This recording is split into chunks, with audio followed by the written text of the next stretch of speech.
We will be starting in just a second. I am at the mercy of those in power.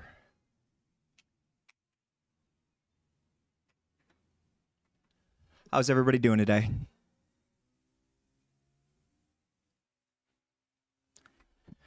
Oh, hopefully these headphones aren't too loud and blow out my eardrums. That would not be good.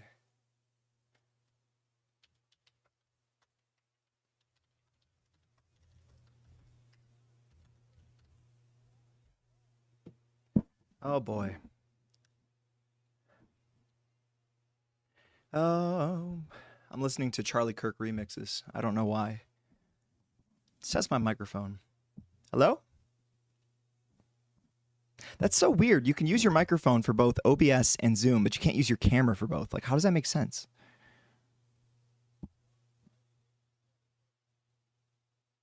I wonder if I can do OBS virtual camera. Where is it? Oh. Yeah, that's so weird. I don't know why.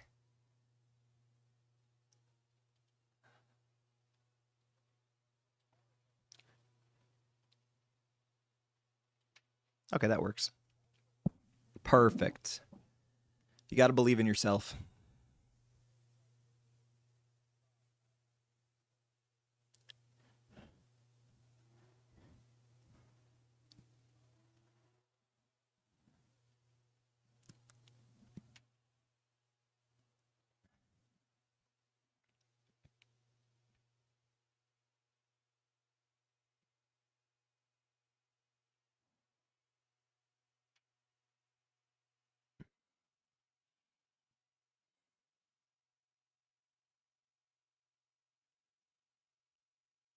Oh my goodness, start the meeting, boys.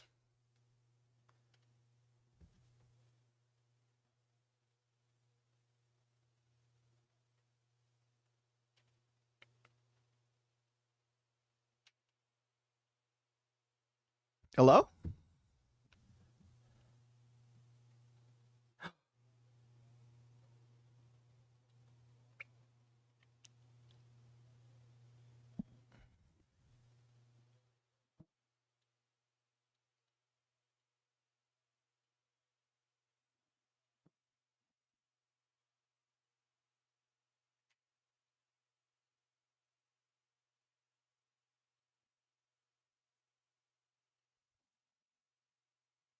No idea what they're talking about. I'll be going to some games this fall. Yes, I'm always there. I'm always in the stadium, no matter where I am. And when people are like, "Oh my God, you're in the stadium?" Yes, I am. So it's exciting. Our president is just so school spirit like that. He's Good. always in the stadium. Now the question is, will you keep it once you graduate? Yes, yes. No, it's gonna be a dual split. Michigan and MSU. It's gonna be a dual split. Mr. Woodruff, I just wanted to let you know, congressmen cannot have dual loyalty or dual citizenship, so I just wanted to make that clear. Sucked. Yes. We have a dual background. You're either with us or you're against us. Yo. Hey, depends on the day.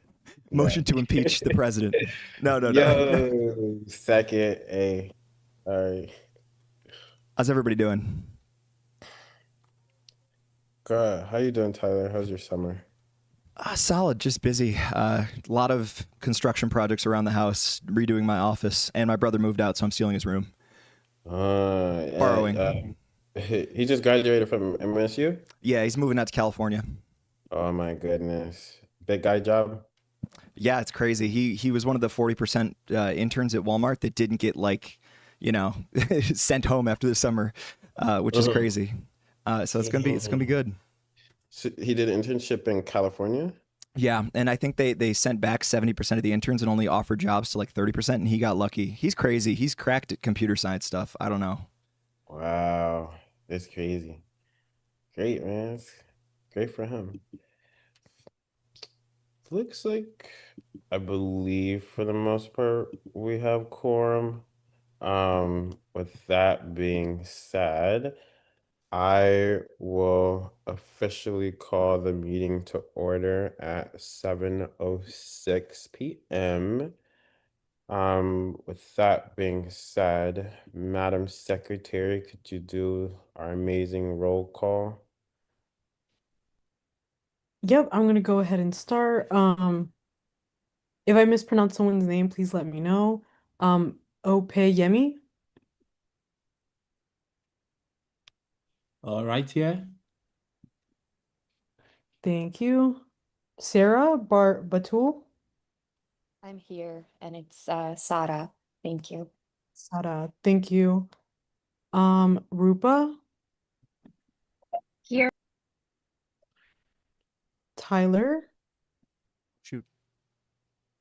That's me. My apologies. Rohan.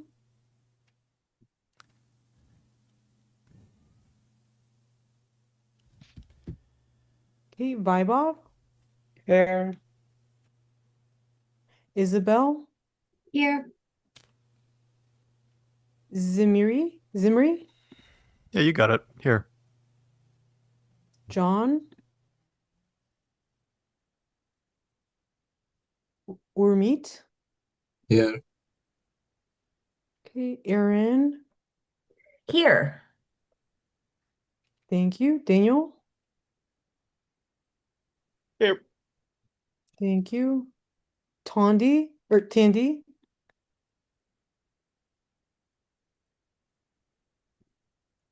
Okay, Milton. Here. Thank you. Max. Okay, Alejandro. All right, Miles. Grace. Sorry, my camera's not working. 1 sec. I'm going to fix it. Okay, President here, and then Rudy. Katrine here. Shoot.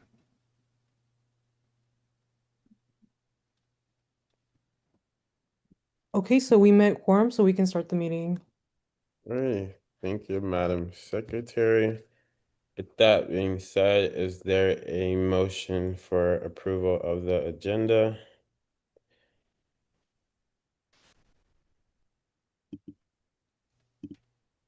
Does anyone motion to approve our amazing agenda? Motion. Motion has been made. Is there a second? I'll second. It has been made. That being said, any objections? All right, hearing and seeing none, we officially have our agenda has been approved. And now we are moving into the section for appointments. Being, oh yes, Vice President Margie. Yes, can I motion to suspend the rules and move BR 2026-05 to before appointments? Yeah, a motion has been made. Is there a second to move BR 2026-05, the amending recall and appointment process, right after appointments? Is there a second? Point of information to the chair. If you could redirect this to our vice president. I'm just wondering what the rationale is to move it up. Vice President Margie.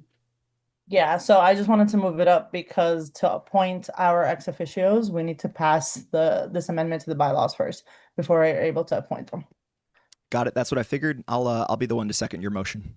President Mayor, are there any objections towards moving that resolution up towards the first of the agenda? Alright, hearing and seeing none, if we can move BR 2026-05, the amending recall and appointment procedures. Alrighty, with that being said, I will open up the floor for everyone to read the resolution, but as well for Vice President Margie for you to introduce this resolution. Yeah. Brianna, is there something? Yeah, so sorry. I just need to know who did the second for the agenda. I think I missed the name. It was me, Sara. Thank you. I'll just give everybody a second to open the resolution, but the first resolution for today, it focuses on bylaws 4 and 5, and that kind of covers our executive branch and the committee structure. So a lot of those changes are just meant to reflect. Sorry, I'm looking at the wrong resolution. Resolution I moved up, it's supposed to update our recall and appointments procedures. So most of those changes are just about adding that clarity, especially around filing vacancies and including our ex officio positions and making sure that our appointment and succession processes are consistent across the bylaws so that we're able to appoint ex officios. It's just having it in writing so that we're able to move along with the process. Great, thank you, Vice President. Are there any questions, comments, amendments? Sorry, I have a really annoying point of order, and it could be my fault entirely. Did you say what was it, bylaw resolution 2206 or 05 when you wanted to make that original motion to move this? I might have said 06, but I meant 05. Gotcha. I just wanted to point that out to make sure that we're all good there. Yeah, no, you're good. Yeah, it's the one about amending the recall and the appointment procedure. That way we can hopefully be able to appoint our amazing new ex officio member that's on the Zoom tonight. So, yeah. Are there any questions, comments, or concerns within the resolution provided by our amazing Vice President? Yep, Representative Frida. Yeah, I wanted to ask about this second part down here at the bottom for the there you go. What was the rationale behind that? Is that part of the ex officio or is that just like a clerical change? Yeah, so that has nothing to do with ex officios. That's just a clerical change because another one of the other resolutions that I'm that I'm gonna attempt to pass tonight is making there's two of our committees aren't permanent standing committees yet. So this is just to specify which officers can be recalled and all that stuff, but not just including just the treasurer, like just including all the other executive officers as well. So I just wanted to write it out just for the sake of writing out the executive officers. Yeah. Has nothing to do with ex officios though. Yeah. Is that the point you were talking about? The one that I'm listing all of them out? Okay. Thank you. All right. Are there any other questions, comments, or concerns? Madam Secretary, I see your hand. Brianna? I just forgot to raise it down. Sorry. Oh, no, you're good. Representative Frida? Yeah, so I wanted to look at Clause A. Obviously, you didn't amend that, but since it's here, I think it's rather relevant. Obviously, we have many more changes that the bylaws will have to go through this summer. You know, it needs a whole facelift. I think we all agree on that. In the part of A, my first question is, do you know where the excessive absences are cited, like in the bylaws, and like how many would that be? I know I can tell you right now in terms of our absence. I can tell you right now, sorry. It's all good. Are you asking what counts as excessive absences, or are you just asking what the number of absences allowed are? Honestly, my question is even dumber than that. My question is just like, why isn't it the subclause under here and go somewhere else? Obviously, like I said, that can be a future bill. I just wanted to point it out.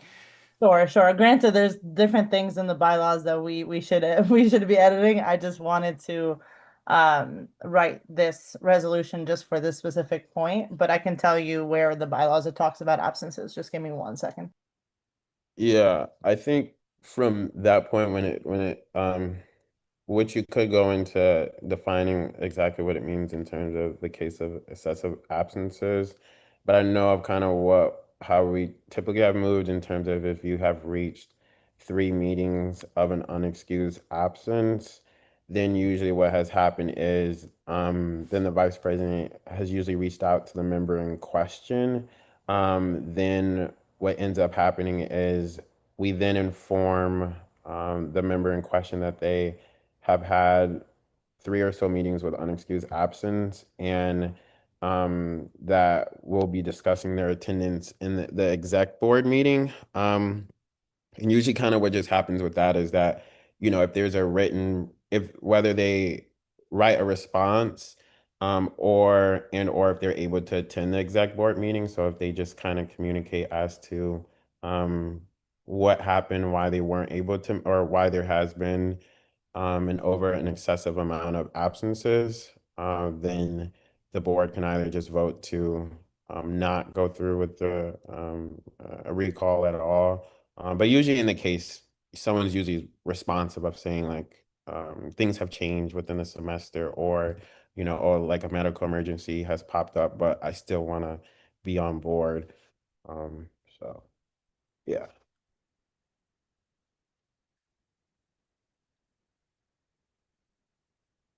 I have another thing, Mr. President. Mm-hmm. This is a funny little catch here. That clause there, if you look under bylaw X.1, section A, that's actually unconstitutional under the all-campus constitution. And not to make our meeting take 5 hours, but there was a court case in what's it called, College of Engineering, where they had almost an identical procedure. I believe it was like 8 years back, and CSJ straight up dissolved ESG, and so they had to write all their rules from scratch. So instead of us potentially getting dissolved on the unlikely chance, I just wanted to change that part, if this would be considered a friendly amendment, to just a simple vote of the board, because their problem was they had an exec board that was kicking out legislative members, and what the court said was that it was a breach of separation of powers. And just to avoid all that, this literal 2-word change right here would be a big deal, if that would be friendly, of course. Yeah, I think it's totally up to the board as well. That I know that has been a process for a little bit that RSG has maintained. And a lot of what my process always has been is a lot of the times if someone has communicated that the reason why they've reached over 3 absences has been because it's been medically, or that they have just had a lot that's been going on. It's been very rare, or it hasn't. In most cases, the exec has found to not go through with the recall, and to end up dropping it. But that's to say, I can understand equally as well as kind of just making it a broader kind of board thing and kind of bringing it to everyone. But that's to say that doesn't mean that execs change and leadership changes as well. But it's hopefully never meant to be a process to get out anyone. But just I think to bring up that if there are continual absences, just to kind of bring that to attention that there could be other students who now have the has the time to be able to commit to that. So just having those conversations. But yeah, I mean, I think equally if Vice President Margie is okay with that, and that's what the board is okay with as well. So Representative Frito. Yeah, no, I mean, also, like you said, obviously the exec board is the most active members. That's why they're in positions of leadership, and exec board is usually half our quorum anyway. So it's materially the same change, except we can't get sued and dissolved, which is good. I do not want to write a bunch of new bylaws. I tried it once with Liam Reeser. We did a good job, but it took forever. Mm-hmm. Yeah. All right. Representative Neely. Yes, thank you, Mr. President here in RSG. I was going to I was going to also mention that regardless of whether it is the whole board or just the exec that is voting on recalls, there are also constitutional issues with recalling people for excessive absences without defining what excessive unexcused absences means. Mm-hmm. Mm-hmm. No, yeah. Um, Correct me if I'm wrong, but I do feel like Vice President Margie that it is somewhere within either the bylaws, or at least maybe that's just personal knowledge that I have, that I know that kind of we've operated in just in terms of if you have, which is what I was a little bit saying before, that when you say in the cases of excessive absences, and that in my viewpoint is reaching that a member has reached 3 unexcused meetings, which then means that the vice president should be reaching out to the member in question. The same, I know different execs and different leaderships moves in different ways, but the same way. Right. Let's Yeah. just make sure. I can check also with Vice President Margie, just so that we can be sure. Because I remember that was an issue for the CSG candidate rules last November. Yeah, yeah, Thanks. sure. Representative Frito? Sorry, I was furiously typing. And although I'm sure there are people I can count on a single hand who actually love amending the bylaws and the very boring parts, I will just say in regards to the excessive absences, if it is in the rules itself, even though it's annoying and out of order, it is like legally good. We're not going to get sued in CSJ. And I would just like to leave off on that note and say that we could have an omnibus bill where we just simply reorganize things so that people know where it's cited. We don't have to go digging. And I'd be happy to author that alongside however much of an army we can gather who is interested in such an endeavor. So I yield. Yeah, for sure. Thank you. Alrighty. Are there any more questions, comments, concerns, or motions for amendment to this bill? Representative Frito? I forgot I didn't actually make my amendment. I'm just going to amend the board thing with unanimous consent under A. Just changes executive board to board. A motion has been made by Representative Frito to change that the member is removed by a simple majority of the board. Is there a second?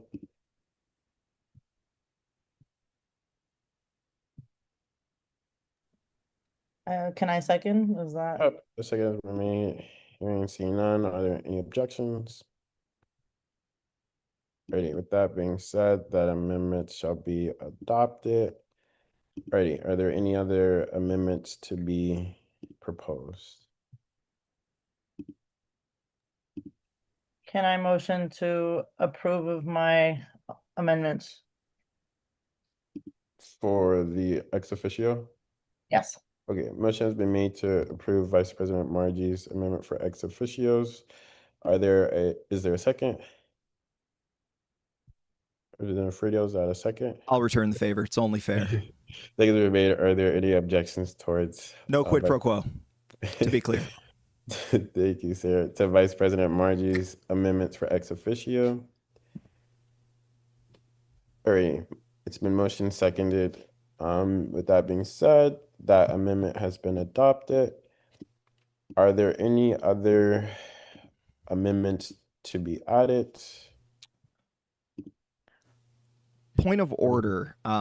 Do we have a process like CSG where we highlight it in a different color just so we know it's being changed? Because otherwise, it might be very annoying for whoever's in charge of that. No, it's a little bit different with an RSG. We could do something like that, I think, moving forward with just highlighting those changes. I think the good thing though is Vice President Margie is making the changes and she is overseeing it. But yes, I think moving forward we can try to highlight that. So yeah. Yeah, I have another doc with the amendments already. Like, I have the amendments. So I know which ones are being approved and which ones aren't. So we are all good on that. Thank you though for trying to make my life easier. Is there another motion for I see Vice President Margie's amendments for under the executive part. Can I Oh, Vice Oh. President Margie. Yeah, can I also just motion to accept that one as well? That's just a clerical edit. Like it's not Okay. changing anything. Okay. Representative Frito, is that a second? Big old thumbs up. Okay. A second has been made. Are there any objections towards adopting the amendment that I have highlighted on the document? Alrighty. Awesome. Hearing and seeing none, that is accepted. Alrighty. moving back to the bill as a whole, questions, comments, motions. Representative Frida? Just so we avoid the hypothetical court battle in 50 years from now, I'm just going to define ex officio as non-voting. Because I guarantee you somebody who loves power would say, well, it doesn't say not voting, so let's make it say not voting. And I'll leave off with a motion to make that. After ex officio, it'll say, comma, non-voting. Hey, motion has been made by Representative Frito to add the non-voting part towards ex officio members, or is there a second? Vice President Margie, is that a second? Yes. Okay, second has been made. Are there any objections towards adopting that amendment?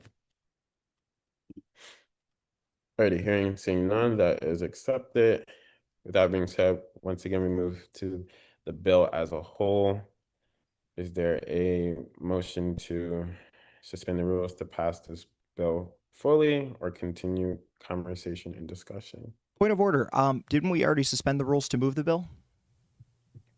Yes, to the top of the agenda, but we didn't suspend the rules for fully passing this out of, because it's still within first reads. But that's what I thought Vice President Margie's was, unless it had included you wanting to suspend the rules, and as well as moving it up the agenda and passing this in one meeting. But I didn't think that was the motion at hand. No, I mean, before I just motioned to move it up on the agenda, but I just raised my hand to motion to suspend the rules and pass it like unanimous consent. All right, awesome. Is there a second? Point of order. No second needed if it's unanimous consent. Are there any objections? All right, hearing and seeing none. With that being said, that officially passes. Thank you, Vice President Margie, for all your amazing work on the bylaws. I know it is a lot. I appreciate you so much.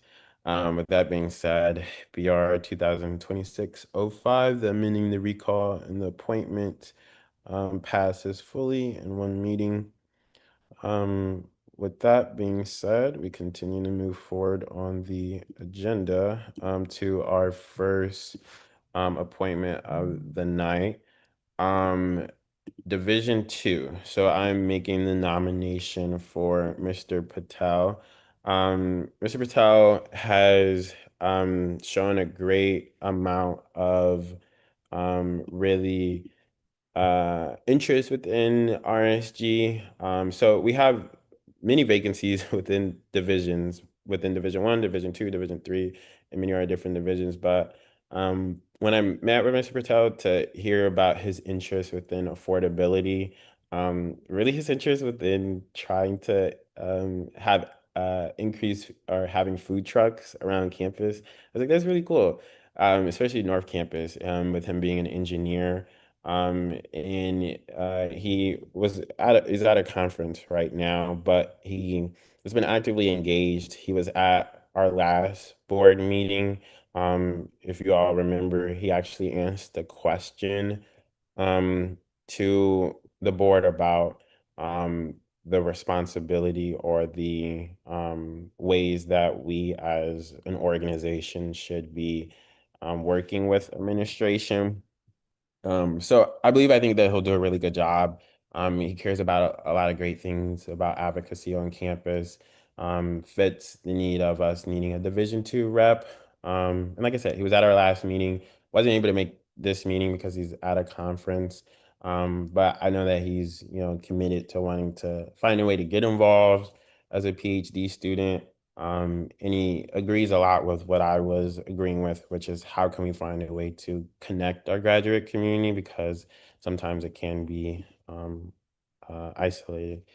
But I had a formal motion. Is there a second to approve his nomination? Second has been made. Can I explain my motion just really quickly, 15 seconds? Yeah. I second this, even though normally I wouldn't want to approve somebody who's not present. I've had many conversations with Mr. Patel since the last meeting, and he is a fantastic candidate and has my full support. Appreciate it, man. Are there any objections my nomination for Division II representative to fill the vacancy. Alrighty, hearing and seeing none, motion passes. We have officially appointed Mr. Patel to the Division II representative. Really excited. All right, my next appointment, I'm officially making the motion, but I am officially wanting to appoint another student that we have for Division III, Spencer, who is a future 40 MPP student. Really excited about this man. I'm really happy. I was really, I think, impressed by, not only his ability for wanting to look at how can we bridge the gap between affordability and student safety, which I think that are important points, that I think our graduate community has as well. But I think just genuine interest within governance in wanting to support, students and getting involved. And I think that also to hear about the possibility of Spencer, you even staying beyond your years as a master's student and possibly getting a PhD, I think is really cool. It shows the longevity that possibly could have even had. It's even awesome that you're going to be a member of the Ford community. My second home between education and Ford. So it's always awesome to introduce more 40s to RSG. But yeah, this would be an appointment for him to fill out a vacancy that we have within Division III, which are the social sciences, which would house exactly his division. With that being said, is there a second? I'll second as another Division III representative. Second has been made. Are there any objections? Can I object just because I want to ask him questions because his resume is crazy in a good way? Sure, you can object. With that being said, the floor is open. Either Representative Frieda, if there's a question, or we can give Spencer the chance just to introduce himself and just talk to the board. I'll, I guess, yield my initial time. Let's say, how about I'll yield a minute to our good friend Spencer here to introduce himself. All right, the floor is yours. Hi, everyone. My name is Spencer. I'm an incoming 40. My long-term goal is I'm thinking to get a JD PhD to work in legal access and decision making. Before this, I went to the University of Arizona, so I'm excited about Michigan sports. I'm still a little butthurt about basketball.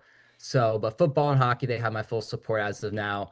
But I really want to be an RSG because as an undergraduate, I really tried to get involved in the community through different activities such as a senior honorary, which helped connect the student body through things like homecoming, giving day, stuff like that. I was on a student advisory board. I started a club which allowed me to interact with my undergraduate school's student government, which I think gave me some interest in this. And while I've never been in student government in high school or as an undergraduate, that was a big regret of mine. So when I had the opportunity to go to graduate school, I knew this was something that was of interest. I saw the Instagram story for RSG and I knew I had to fill it out and see if this opportunity was available. But I'm happy to answer any questions about my resume or my background or anything like that. All right, thank you. Any other questions for Spencer? Yes, I have questions. Sure. Well, first of all, love the resume. I appreciate somebody who has a front pager and a back pager because I feel less alone. Although maybe that's a character flaw, but regardless, I think what is on here is really incredible. And I wanted to ask you about some of these experiences, starting with the fact that obviously it seems like your experience is Arizona heavy, which makes sense. You went there. So I wanted to ask you if you saw like any specific similarities based on what you heard about University of Michigan with University of Arizona. And do you think you could apply some of these experiences directly to U of M?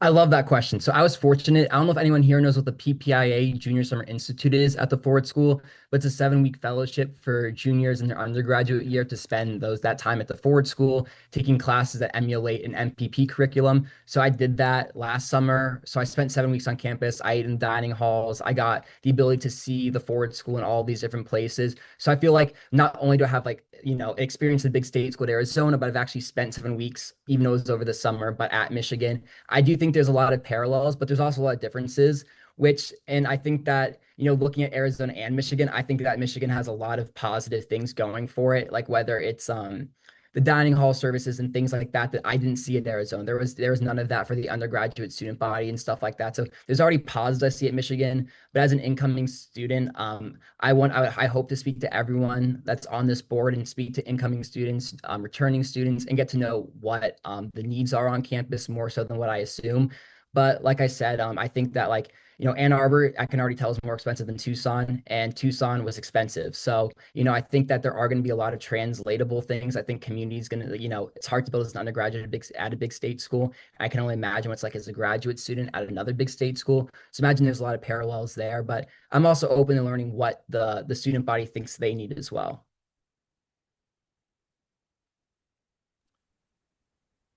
Thank you. Representative Friedel? I have a follow-up question because that was, for one, fantastic answer. And for two, I found one that I could add on to your answer. And I wanted to ask you about this because it seems like you collaborated on Counseling Psychological Services, CAPS, which is exactly what we have at U of M. So I'm wondering what sort of issues you encountered with your CAPS system and what were some potential reforms that you had for it? So I would say one of the big issues was the stigmatism. Arizona is a big state school, the health center is right in the middle of campus. And, seeing people go in there, it can be vulnerable for you to do stuff like that. The other big thing is that, you're going to someone on your campus versus I had a lot of friends who sought out that help, but they would go places off campus because they felt more comfortable with that. I think that's a major flaw. The fact that you have those resources on campus, a lot of the times with some free, funded sessions through your university, I think that every student should be taking advantage of that if that's a service they want to use, rather than going to an outside service and having to use other resources. That was the biggest I saw at Arizona. So yeah, I just think that Arizona had an amazing resource that they put a lot of effort and support into, but it just wasn't overly utilized by the students. I saw Isabel had a question. I do have more questions, but I want to be respectful of other people's time. Fantastic answer. Isabel? All right, thank you. Mine are maybe less relevant because I went to Arizona State for undergrad. So mine are actually can you elaborate a little on the dining hall thing at U of A? Because I heard that and was like, what was going on down there?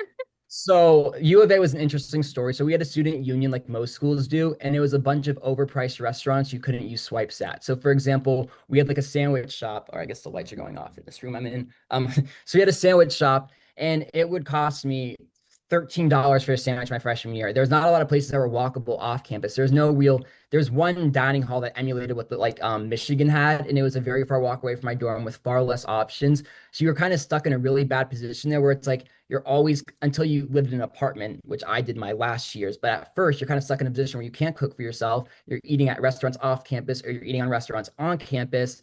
And I found that very difficult. I've heard from some grad students that I know the dining halls at Michigan aren't overly utilized, but while I was there for the summer, that's the food they gave us to eat for the 7 weeks. And I was not unhappy with it. It was not not a Michelin star restaurant, but it was significantly better than what we had in Tucson, just because every meal you were purchasing it, whether it's Panda Express, the sub shop or whatever it was, there's no way to get, one swipe and you're getting, access to that much food.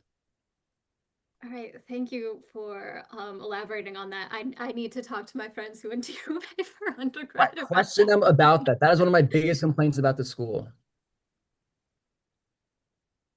Appreciate it. Representative Friedel? Yes. So this is probably the toughest question I have, but I think it's very relevant to today. I don't know if you've heard much about U of M, but obviously we've had significant protests on campus. We've had obviously crackdowns on those protests. and both in regards to the fact that you have significant law review experience, in addition to being a part of the Jewish Pre-Law Association, I wanted to ask you, what was your role at the University of Arizona? And also, like, I guess, what are your general philosophies in regards to navigating, obviously, such an emotional conflict and some might say genocide that many people are experiencing firsthand through their family members? I think that's a great question, and obviously that's relevant on any college campus right now. I would say my biggest takeaway for anything like that is I think the same standard needs to be applied to any side. So whether you're a pro-Palestinian activist, you're a pro-Israel activist, you're a pro-life or a pro-choice activist, I think the same standards need to be upheld around the campus, and I think that standard is freedom of speech, freedom of protest, freedom of advocacy without crossing the lines that have been established by the university.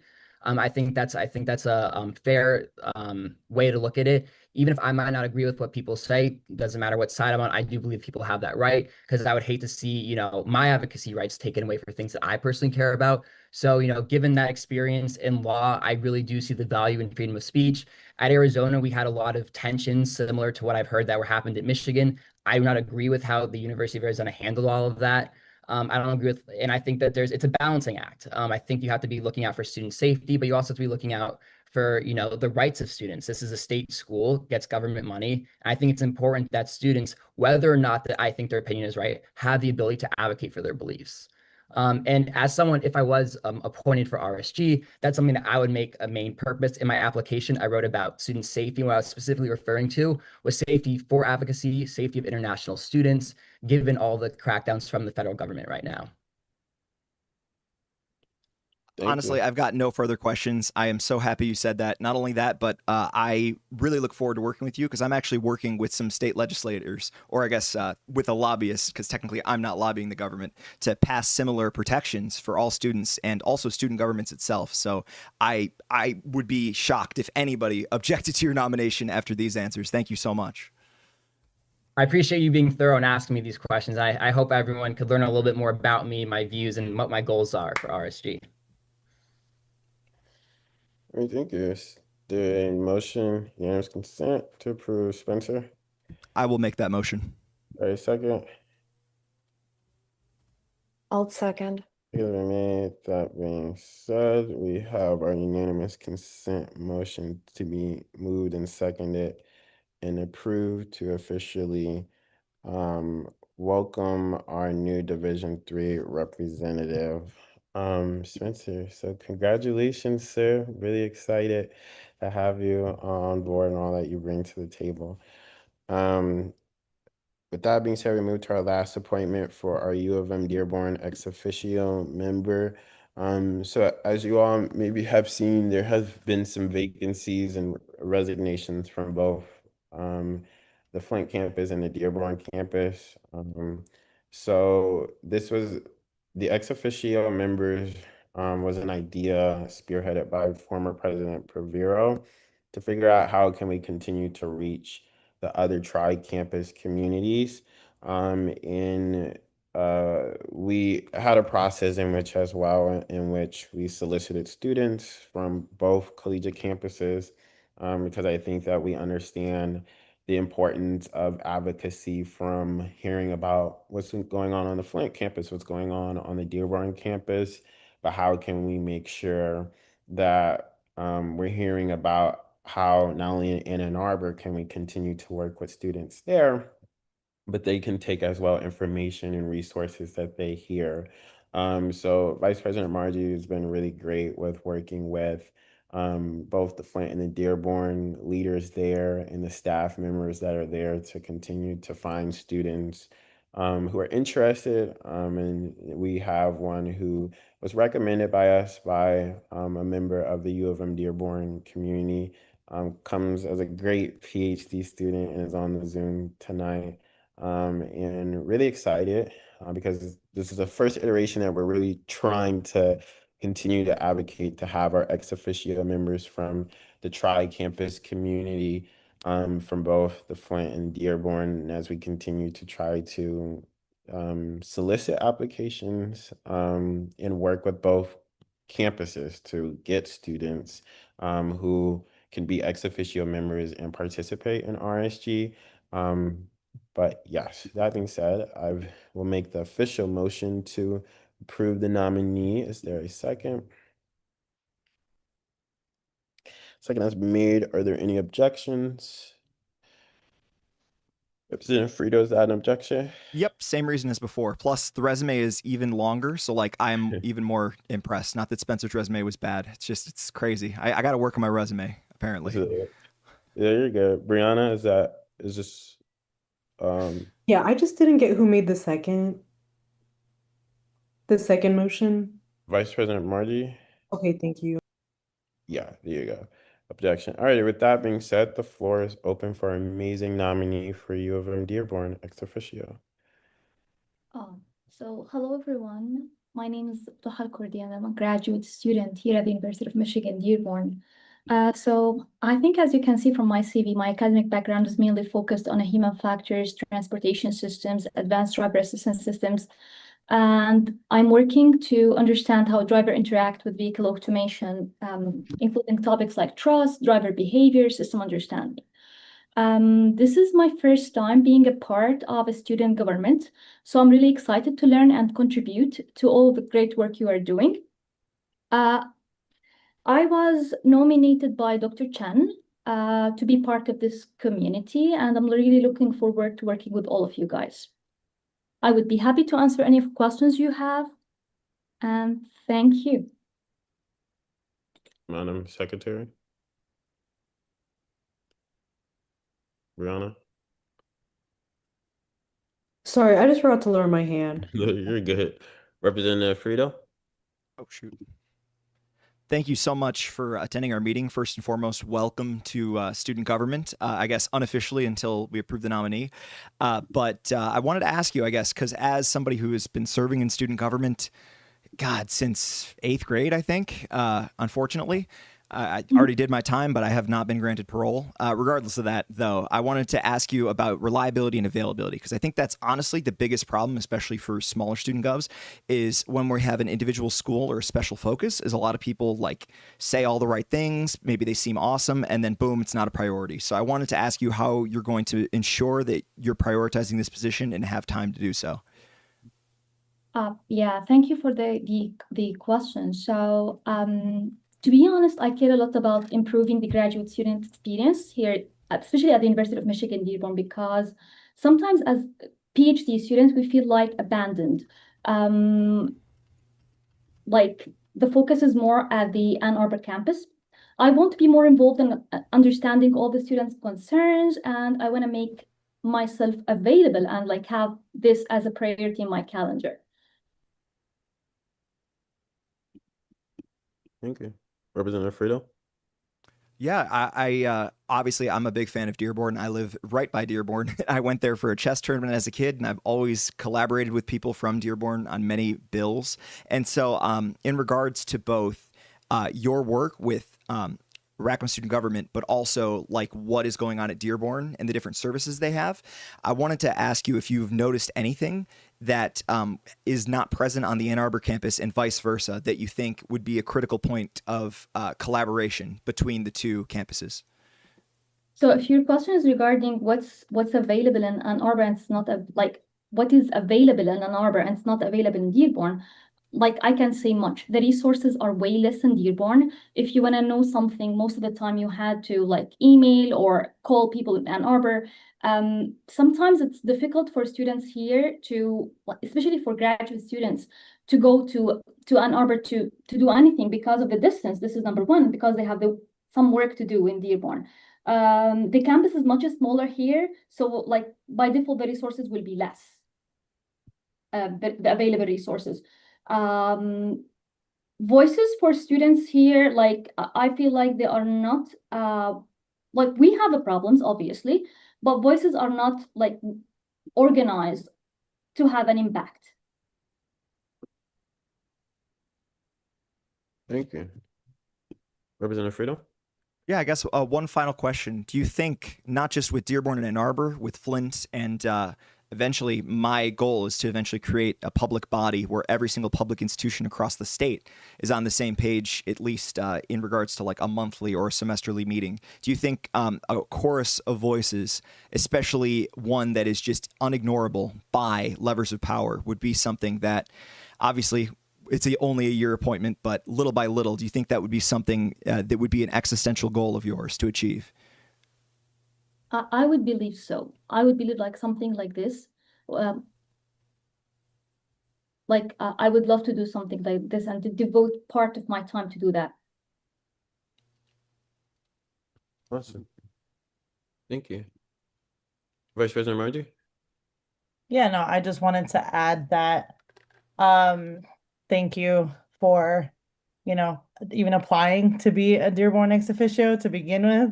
And I know that this all came very fast because I know I reached out to Dearborn a few days ago and you got notice, I believe yesterday, and you filled out the application. You were very timely with everything. So I just want to say thank you.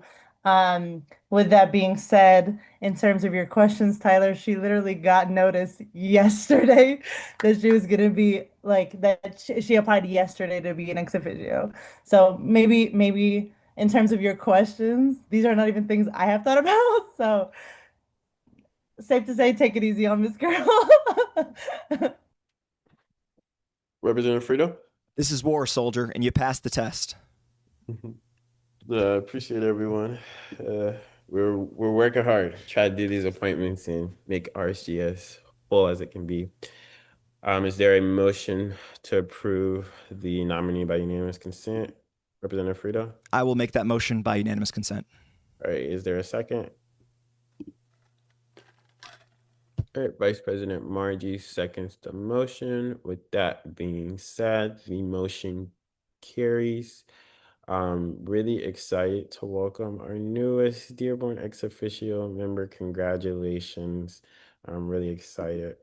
That being said, moving forward on the agenda, we do have some resignations that we've listed on the agenda. A division representative and then our ex officio members, which we're trying to move very fiercely with finding on both the Dearborn and the Flint campus. So we are working very hard on that. That being said, we're moving into the executive cabinet reports, starting with my first report. And yes, I hope you all have been enjoying summer so far. I know it's been very exciting for me. Been a little bit of everywhere. But I want to give a huge shout out to Vice President Margie. She has been doing such a great job, but then equally as well as within the works within our bylaws. There is much work to be done, as you all can see.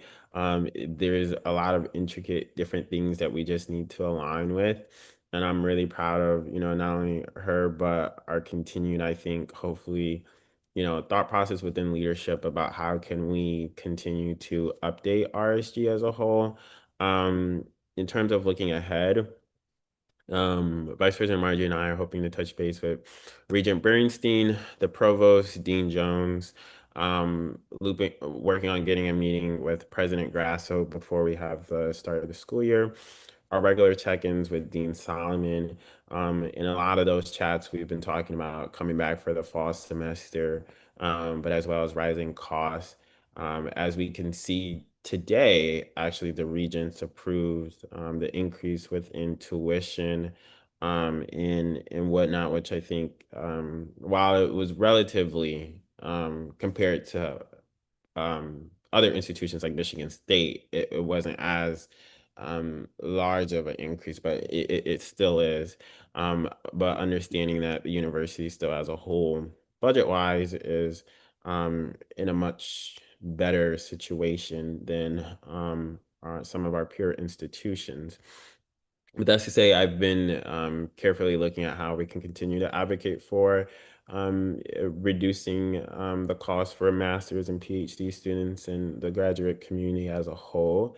But I've been really excited. I hope you all have been seeing the increase in communication that we have been doing on the Instagram.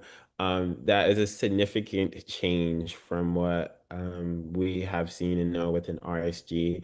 I hope that we're going to have more throughout the summer and as we lead up to the fall semester. But I hope that that is just another way to be able to reach out to students and for them to be able to stay connected. And that's a little bit what I hope to kind of re-envision within our newsletter. So normally we kind of do a monthly thing. And I hope to kind of a little bit within the newsletter, a little bit rebrand and kind of making sure that students not only know about the executive leadership, but I want a lot of Rackham students to kind of